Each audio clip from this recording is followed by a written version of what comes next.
평화로운 가족관계, 따뜻한 우정, 서로 존중하는 부부관계를 꿈꾸시나요? 그런데 현실은 냉랭한 식사 자리, 오해로 가득 찬 대화, 소통이 단절된 일상이 되어버렸나요? 인간관계의 갈등과 외로움에 지치셨다면 오늘 이 이야기가 여러분께 새로운 희망이 되어드릴 것입니다. 부처님의 가르침과 현대 심리학이 만나 탄생한 마음의 법칙을 통해 여러분이 진정으로 원하는 관계를 끌어오는 지혜를 나누려 합니다. 이 이야기는 단순한 긍정적 사고방식을 넘어 2600년 전 부처님께서 발견하신 마음의 법칙을 현대적으로 재해석한 실천 가능한 지혜입니다. 마음이 모든 것에 앞서 나아가고 마음이 모든 것을 만들어낸다는 법구경의 첫 가르침처럼 우리의 마음이 바로 우리가 경험하는 관계의 질을 결정한다는 것을 아시나요? 부처님 시대에 한 남자가 있었습니다. 그는 항상 다른 사람들이 자신을 무시한다고 느껴 분노와 원망으로 가득 차 있었습니다. 어느 날 그가 부처님을 찾아와 하소연했습니다. 사람들이 저를 존중하지 않습니다. 어떻게 해야 할까요? 부처님은 그에게 물었습니다. 당신은 스스로를 존중하고 있습니까? 이 질문에 남자는 깊이 생각에 잠겼습니다. 부처님은 이어서 말씀하셨습니다. 당신이 스스로를 어떻게 대하느냐가 세상이 당신을 어떻게 대할지를 결정합니다. 자신을 존중하는 마음이 먼저입니다. 이 이야기는 우리에게 중요한 진리를 알려줍니다. 바로 외부 세계는 우리 내면의 거울이라는 것입니다. 불교에서는 이를 업의 법칙이라 부르며 현대 심리학에서는 투사나 자기충족적 예언으로 설명하기도 합니다. 여러분은 이미 눈치채셨을지도 모르겠습니다. 늘 남들이 나를 비판한다고 느끼는 사람은 실제로 자신을 가혹하게 비판하는 경향이 있고, 세상이 차갑다고 느끼는 이는 스스로에게도 따뜻하지 못한 경우가 많습니다. 반대로 자신에게 친절하고 너그러운 사람들은 세상도 그렇게 경험하는 경우가 많습니다. 실제로 한 60대 여성 신도의 이야기를 들려드리겠습니다. 그녀는 자녀들이 자신을 홀대한다고 늘 한탄했습니다. 명절에도 형식적으로만 찾아오고 전화도 뜸하다며 서운해했죠. 그런데 그녀가 불교 명상 수행을 통해 자신의 마음을 들여다보니 놀랍게도 자신도 모르게 자녀들에게 늘 부정적인 기대와 비판적인 시선을 보내고 있었다는 것을 깨달았습니다. 어차피 바쁘다고 오래 있지 않을 텐데 나한테는 관심도 없겠지 라는 생각으로 자녀들을 맞이했던 것이죠. 그녀는 수행을 통해 먼저 자신의 마음을 바꾸기로 결심했습니다. 자녀들을 만날 때마다 진심으로 기뻐하고 그들의 바쁜 일정을 이해해주며 짧은 시간이라도 질 높은 대화를 나누려고 노력했습니다. 놀랍게도 6개월 후 자녀들의 태도가 변하기 시작했습니다. 더 자주 연락하고 방문 시간도 늘어났으며 그녀의 생각과 의견에 귀를 기울이게 된 것입니다.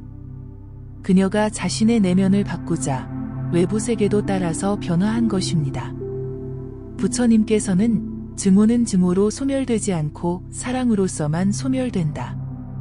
이것은 영원한 진리이다. 라고 법구경에서 가르치셨습니다. 이는 관계에서도 마찬가지입니다. 상대방의 변화만 기다리며 불평하는 대신 먼저 자신이 베풀고 사랑하는 사람이 되었을 때 관계의 질이 변화하기 시작합니다. 여기서 중요한 것은 이것이 단순한 긍정적 사고가 아니라는 점입니다.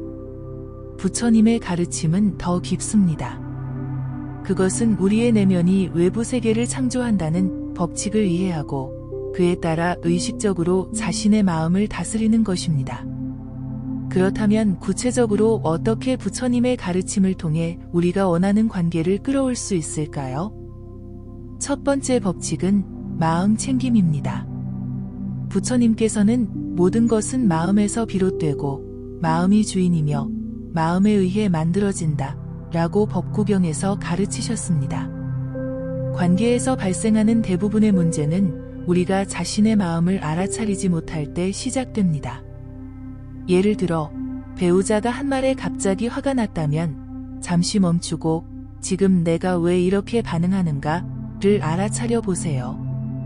그 분노의 이면에 어떤 두려움이나 상처가 있는지를 발견할 수 있을 것입니다. 한 70대 남성은 아내가 사소한 일을 잊어버릴 때마다 과도하게 화를 냈습니다. 명상 수행을 통해 자신을 관찰하면서 그는 사실 아내의 건망증이 치매의 전조가 아닐까 하는 두려움에서 그런 반응을 보였다는 것을 깨달았습니다. 이 깨달음 후에 그는 아내에게 자신의 두려움을 솔직히 나누었고 부부는 함께 건강검진을 받기로 했습니다. 결과적으로 아내는 정상이었고 그들의 대화는 더욱 깊고 솔직해졌습니다. 두 번째 법칙은 의도 설정입니다. 부처님께서는 우리는 생각하는 대로 된다. 우리는 생각으로 세상을 만든다. 라고 담마바다에서 말씀하셨습니다. 여러분이 원하는 관계의 모습을 명확히 그려보세요. 단순히 더 좋은 관계가 아니라 구체적으로 어떤 대화를 나누고 어떤 활동을 함께하며 어떤 감정을 느끼고 싶은지를 상상해보는 것입니다. 한 50대 여성은 오랫동안 소원했던 자매와의 관계 회복을 원했습니다. 그녀는 매일 아침 명상 시간에 자매와 따뜻한 차를 마시며 웃고 있는 모습을 구체적으로 그렸습니다. 그리고 그런 관계를 위해 자신이 먼저 해야 할 행동들을 생각했습니다. 3개월 후 그녀는 용기를 내어 자매에게 연락했고 지금은 정말로 일주일에 한 번씩 차를 마시며 관계를 회복해 나가고 있습니다. 세 번째 법칙은 자비 수행입니다. 부처님께서는 마치 어머니가 목숨을 걸고 하나뿐인 아들을 지키듯이 모든 생명에게 한량없는 자비의 마음을 내라 고 메따경에서 가르치셨습니다. 관계에서 갈등이 생길 때 상대방을 비난하는 대신 그의 입장이 되어보는 연습을 해보세요. 왜 그런 행동을 했을지, 어떤 두려움이나 필요가 있었을지를 이해하려고 노력하는 것입니다. 한 노부부의 이야기가 생각납니다. 50년 결혼 생활 동안 남편은 항상 아내가 너무 잔소리를 많이 한다고 불평했습니다. 하지만 불교 수행을 통해 자비심을 기르면서 그는 아내의 잔소리 이면에 깊은 사랑과 걱정이 있다는 것을 이해하게 되었습니다. 아내는 남편의 건강과 안전을 진심으로 염려했던 것입니다. 이 이해를 바탕으로 그는 아내의 말을 더 열린 마음으로 듣기 시작했고 놀랍게도 아내도 점차 덜 잔소리하게 되었습니다. 네 번째 법칙은 감사 수행입니다. 부처님께서는 감사하는 마음은 신들도 기뻐하고 좋은 업을 쌓으며 다음 생에도 복을 가져온다 고 앙구따라 니까야에서 가르치셨습니다. 관계에서 상대방의 단점이나 부족함에 초점을 맞추는 대신 그들이 가진 좋은 점과 그들이 당신에게 가져다준 기쁨에 감사하는 습관을 들이세요. 매일 저녁, 그날 관계 속에서 감사한 일 3가지를 적어보는 것도 좋은 방법입니다. 한 60대 여성은 오랫동안 남편의 무뚝뚝함과 감정 표현 부족에 실망했습니다. 하지만 감사 일기를 쓰면서 그녀는 남편이 묵묵히 가족을 위해 헌신하는 모습, 항상 약속을 지키는 신뢰성, 그리고 그의 정직함에 감사하게 되었습니다. 이런 관점의 변화는 그녀의 태도를 바꿨고 남편도 아내의 진심 어린 감사에 반응하여 조금씩 더 감정을 표현하기 시작했습니다. 5번째 법칙은 보시 수행입니다. 부처님께서는 보시하는 자는 사랑받고 많은 이들이 그를 찾으며 좋은 평판을 얻고 자신감이 넘치며 죽은 후에도 좋은 곳에 태어난다 고 담마바다에서 말씀하셨습니다. 관계에서 내가 무엇을 얻을 수 있는가에 초점을 맞추는 대신 내가 어떻게 기여할 수 있는가에 집중해보세요. 진정한 사랑은 조건 없이 베푸는 것에서 시작됩니다. 한 65세 남성의 이야기가 감동적입니다. 그는 은퇴 후 소외감을 느끼다가 지역 노인복지관에서 자원봉사를 시작했습니다. 처음에는 단순히 시간을 보내기 위해서였지만 점차 다른 노인들에게 도움을 주는 기쁨을 느끼게 되었습니다. 그곳에서 만난 다양한 사람들과 진정한 우정을 쌓게 되었고 지금은 그의 삶이 그 어느 때보다 풍요롭다고 합니다. 그는 베풀면 베풀수록 내 마음이 더 풍요로워진다. 는 부처님의 가르침을 몸소 경험한 것입니다. 여섯 번째 법칙은 언어의 힘입니다. 부처님께서는 말은 화살과 같아서 한번 내뱉으면 돌이킬 수 없다. 고 수타니파타에서 경고하셨습니다. 또한 때에 맞고 진실하며 온화하고 유익한 말만을 하라 고 가르치셨습니다. 우리의 말은 관계를 세우기도 하고 무너뜨리기도 합니다. 부정적이고 비난하는 말 대신 진심 어린 칭찬과 격려의 말을 나누어 보세요. 한 번의 따뜻한 말이 관계의 분위기를 완전히 바꿀 수 있습니다. 한 노부부의 사례를 보면 남편은 젊었을 때부터 무뚝뚝하고 아내를 칭찬하지 않는 성격이었습니다. 하지만 불교 강의를 듣고 난 후 매일 아내에게 한 가지씩 감사하거나 칭찬하는 말을 하기로 결심했습니다. 처음에는 어색했지만 점차 자연스러워졌고 놀랍게도 부부관계가 40년 만에 새로워지는 경험을 했습니다. 아내는 남편의 작은 변화에 감동했고 두 사람은 노년의 제2의 신혼기를 경험하고 있다고 합니다. 일곱 번째 법칙은 비집착의 지혜입니다. 부처님께서는 집착이 고통의 원인이라고 사성제에서 가르치셨습니다. 관계에서도 지나친 집착은 오히려 그 관계를 해칠 수 있습니다. 상대방을 통제하려 하거나 변화시키려고 하는 대신 있는 그대로 받아들이는 지혜가 필요합니다. 한 어머니의 이야기가 생각납니다. 그녀는 아들의 결혼을 극구 반대했습니다. 며느리가 마음에 들지 않았기 때문입니다. 하지만 그녀가 불교 수행을 통해 비집착의 지혜를 배우면서 아들의 선택을 존중하기로 마음을 바꾸었습니다. 놀랍게도 그녀가 며느리를 있는 그대로 받아들이자 며느리도 마음을 열기 시작했고 지금은 친모녀처럼 가까운 사이가 되었습니다. 그녀는 내려놓을 때 비로소 얻게 된다는 부처님의 역설적 지혜를 경험한 것입니다. 여덟 번째 법칙은 평등심 수행입니다. 부처님께서는 모든 감정은 구름과 같이 지나가니 집착하지 말고 평온히 지켜보라 고 가르치셨습니다.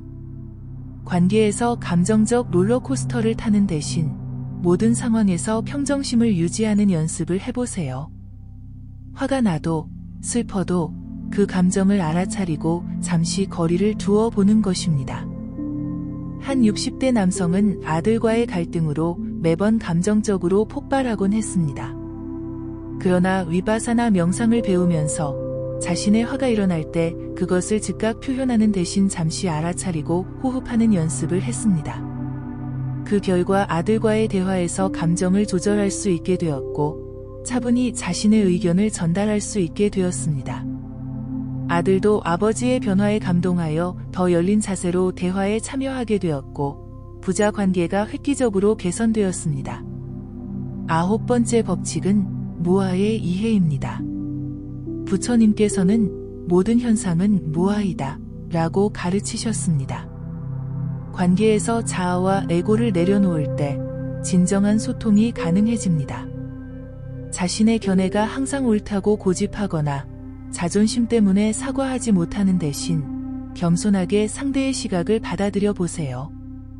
한 부부의 사례가 인상적입니다. 40년 결혼 생활 동안 매일 다투던 그들은 불교 수행을 통해 무아의 가르침을 배우면서 크게 변화했습니다.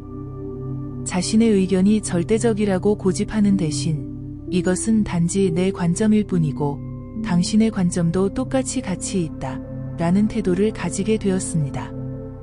그 결과 부부는 더 이상 누가 옳은지를 두고 다투지 않게 되었고 서로의 차이를 존중하며 조화롭게 살아가고 있습니다. 마지막 법칙은 일상의 수행입니다. 부처님께서는 깨달음은 특별한 곳에 있지 않고 일상 속에 있다 고 가르치셨습니다. 관계 개선을 위한 노력도 특별한 순간이 아닌 매일의 작은 행동에서 비롯됩니다. 아침에 일어나 배우자에게 건네는 첫마디, 자녀와 나누는 짧은 대화, 이웃과의 우연한 만남 등 모든 순간이 수행의 기회입니다. 한 70대 노부부는 매일 아침 함께 차를 마시며 하루를 시작하는 의식을 만들었습니다. 그 짧은 시간 동안 서로의 눈을 바라보고 감사한 일을 나누며 그날의 계획을 공유했습니다. 이 작은 의식이 50년 넘는 결혼 생활을 더욱 깊고 의미 있게 만들어 주었다고 합니다. 그들은 큰 사건이 아닌 매일의 작은 순간들이 우리 관계를 특별하게 만든다고 말합니다. 이제 부처님의 이러한 가르침을 어떻게 일상에서 실천할 수 있을지 구체적인 방법을 나누어 보겠습니다. 첫째, 매일 아침 5분간의 관계 명상을 해보세요. 부처님께서는 마음이 평화로울 때 모든 관계도 평화롭다고 말씀하셨습니다. 조용히 앉아 오늘 만날 사람들을 떠올리며 그들에게 행복과 평화를 기원하는 마음을 보내보세요. 특히 관계가 어려운 사람에게 더욱 집중해서 자비의 마음을 보내는 것이 중요합니다. 둘째, 마음 챙김 대화를 실천해보세요. 부처님께서는 지금 이 순간에 온전히 머물라고 가르치셨습니다. 누군가와 대화할 때 다른 생각이나 핸드폰을 내려놓고 온전히 그 사람에게 집중해보세요. 눈을 마주치고 진심으로 듣고 판단하지 않는 연습을 하는 것입니다. 이렇게 질 높은 현존은 짧은 대화라도 깊은 연결감을 만들어냅니다. 한 할머니는 손자와 10분만 이렇게 집중해서 대화를 나누자 할머니는 정말 내 말을 들어주는 유일한 어른이라는 말을 듣게 되었습니다. 셋째, 감사 습관을 들이세요. 부처님께서는 감사하는 마음은 복을 부른다고 가르치셨습니다. 매일 저녁 잠들기 전 그날 관계 속에서 감사한 일 3가지를 적어보세요. 남편이 쓰레기를 내다 버린 것, 직장 동료가 커피를 건넨 것, 이웃이 반갑게 인사한 것과 같은 작은 일도 감사의 대상이 됩니다.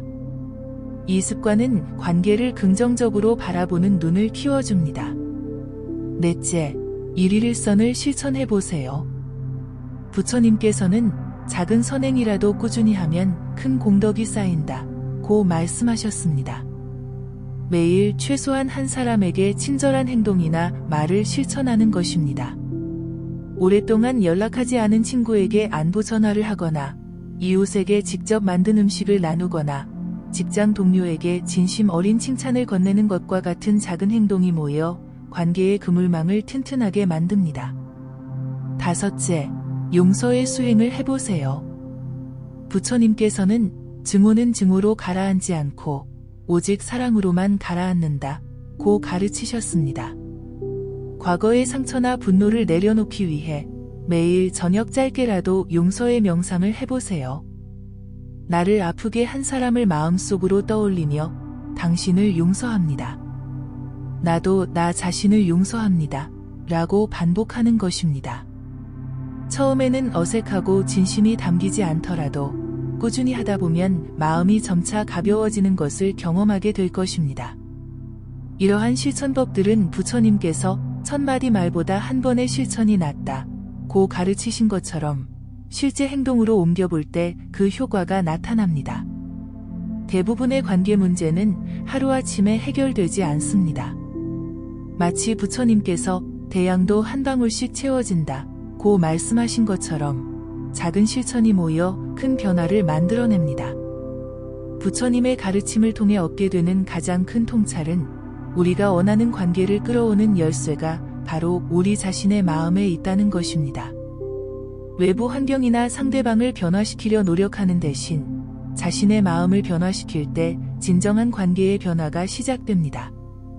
부처님께서는 당신이 세상에서 보고 싶은 변화가 바로 당신 자신이 되어라 라고 말씀하셨습니다. 마음의 법칙을 이해하고 실천하다 보면 놀랍게도 주변의 모든 관계가 변하기 시작합니다. 이것은 마법이 아니라 우리의 내면이 외부 세계를 창조한다는 근본적인 진리를 경험하는 것입니다.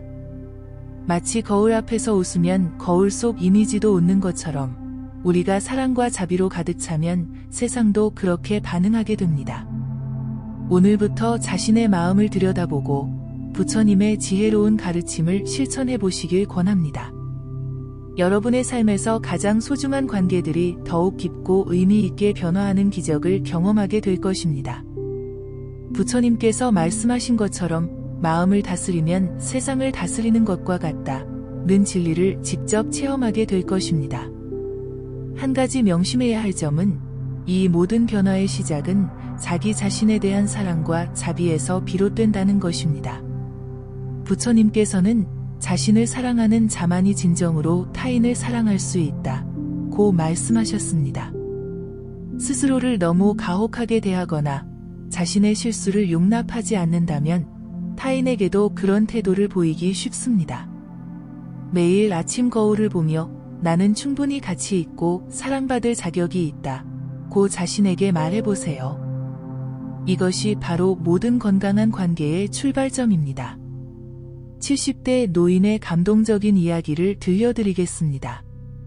그는 평생 완벽주의자로 살았고 자신에게도 타인에게도 엄격했습니다. 그 결과 외롭고 단절된 노년을 맞이했습니다.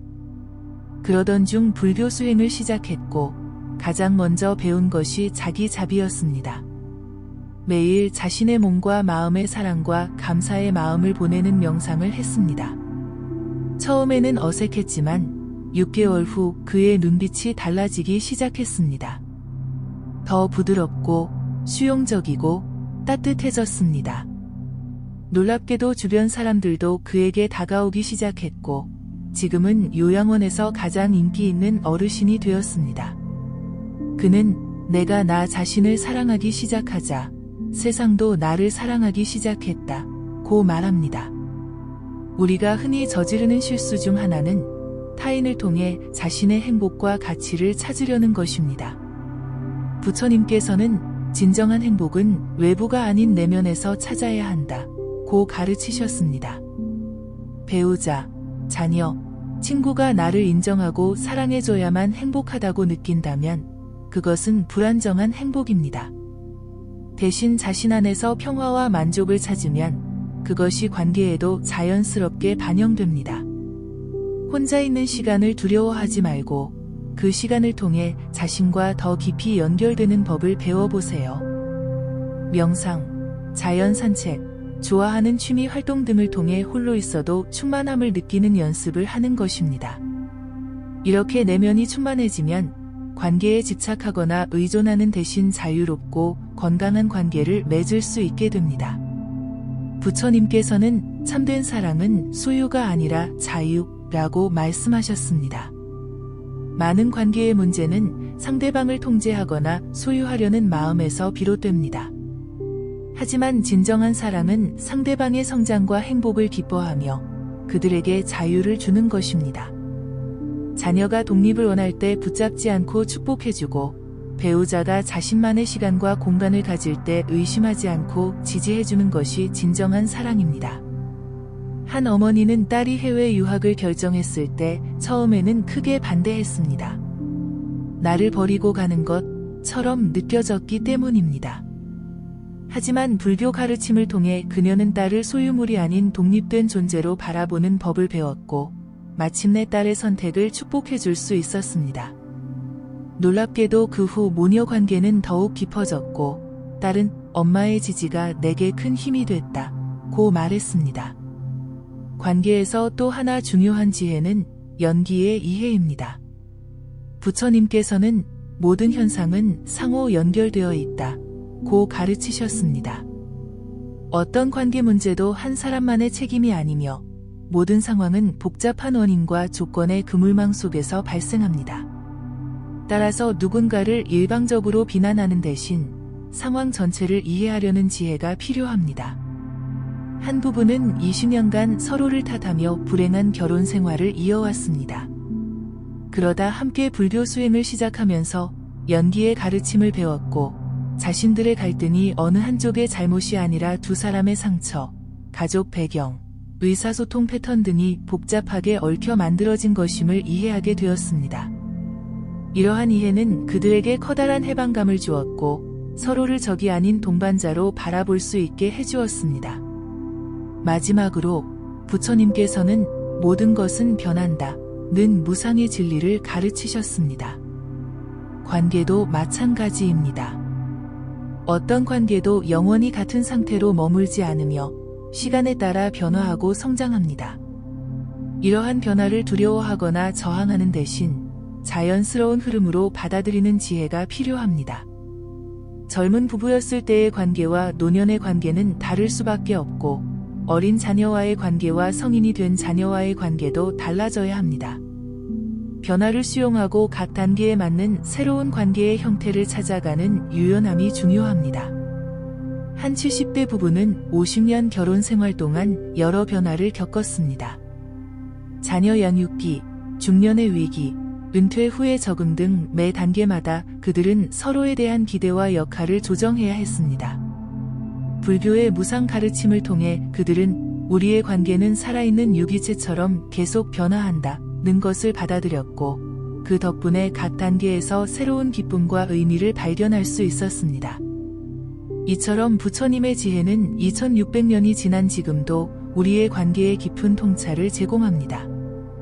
단순한 처방이 아닌 마음의 근본적인 작용 방식에 대한 이해를 통해 우리는 진정으로 원하는 관계를 끌어올 수 있습니다. 오늘 이 이야기가 여러분의 관계에 작은 변화라도 가져오길 바랍니다. 부처님께서 말씀하신 것처럼 천리길도 한 걸음부터 시작됩니다. 작은 실천이 모여 여러분의 관계를 변화시키는 큰 힘이 될 것입니다. 지금 이 순간 주변의 소중한 인연들을 떠올리며 그들에게 감사와 자비의 마음을 보내보세요. 그리고 내일부터 오늘 배운 한 가지 법칙이라도 실천해보세요. 변화는 반드시 찾아올 것입니다. 오늘도 함께 해주셔서 감사합니다. 여러분의 하루가 평온하고 행복하기를 바라며 이 영상이 마음에 드셨다면 구독과 좋아요로 부처님께 공양하시고 소망하시는 일을 댓글로 남겨주세요. 이런 좋은 글은 주변 사람들과도 함께 나누어 주세요. 다음 영상에서 더 많은 부처님의 지혜를 나누겠습니다. 감사합니다.